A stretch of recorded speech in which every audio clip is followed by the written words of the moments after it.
Bonjour à tous, j'espère que vous êtes en forme. J'ai le plaisir de vous annoncer que je lance Doc Marty, mon média sur les réseaux sociaux. Je suis médecin du sport et à travers mes vidéos, je vais vous parler de santé, de sport, de prévention et je vais essayer de vous rendre tout ça clair, concret, abordable, basé sur la littérature scientifique bien évidemment et avec une petite touche de fun je l'espère.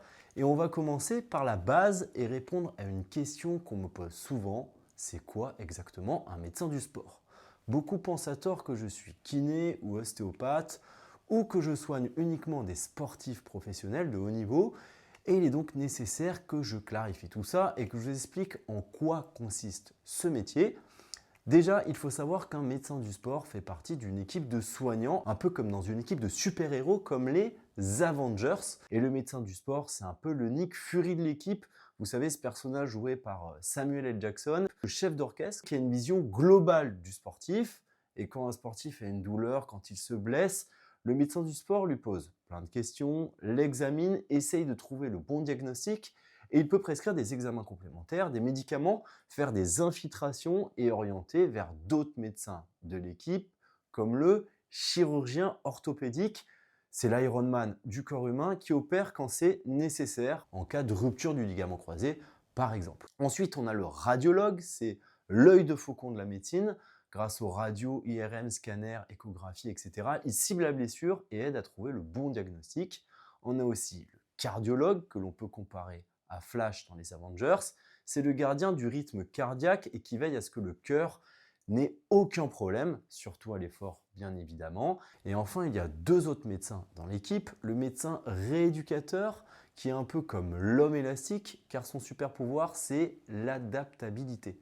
Il travaille majoritairement dans un centre de rééducation et gère les pathologies lourdes comme les patients polytraumatisés qui ont eu un accident de la route par exemple. Et il y a le rhumatologue, lui c'est le Jean Grey des rhumatismes. Il s'occupe des maladies chroniques des articulations comme la polyarthrite rhumatoïde par exemple. On vient donc de voir les 5 médecins qui collaborent le plus souvent avec le médecin du sport. Passons maintenant aux 8 autres professionnels essentiels de l'équipe. Il y a bien évidemment le kinésithérapeute, le Captain America du mouvement. Son super pouvoir, c'est de rééduquer pour que le sportif retourne sur le terrain avec le moins de douleur possible et le moins de handicap possible. On a bien sûr le podologue, le Spider-Man des pieds qui va étudier comment vous marchez, vous courez, si vos chaussures sont bien adaptées et qui peut vous faire des semelles orthopédiques si c'est nécessaire. Et il y a, je pense que vous connaissez, l'ostéopathe, une sorte de Doctor Strange qui utilise ses mains pour améliorer les douleurs et débloquer les tensions.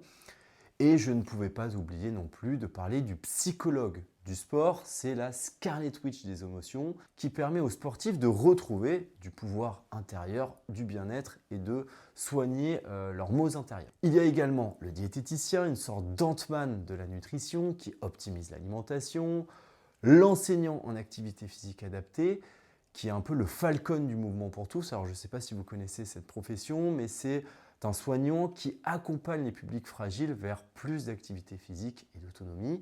Et enfin, il y a deux professionnels qui ne sont pas à proprement dit des professionnels de santé. Le préparateur physique, comparable à Thor, qui améliore les capacités physiques du sportif pour qu'il devienne plus performant.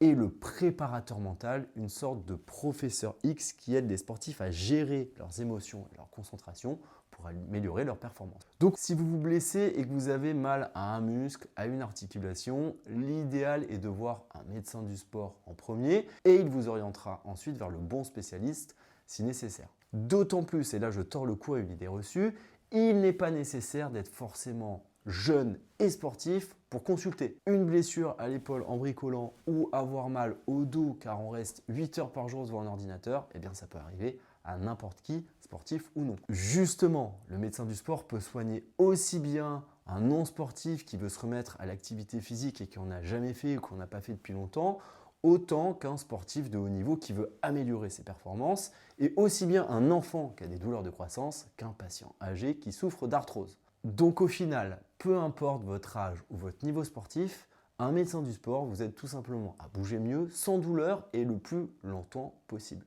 Si cette vidéo vous a plu et que vous avez appris quelque chose, likez, partagez, abonnez-vous à Doc Marty et surtout faites régulièrement de l'activité physique. C'est bon pour le corps et pour l'esprit. et je vous dis à bientôt pour une prochaine vidéo.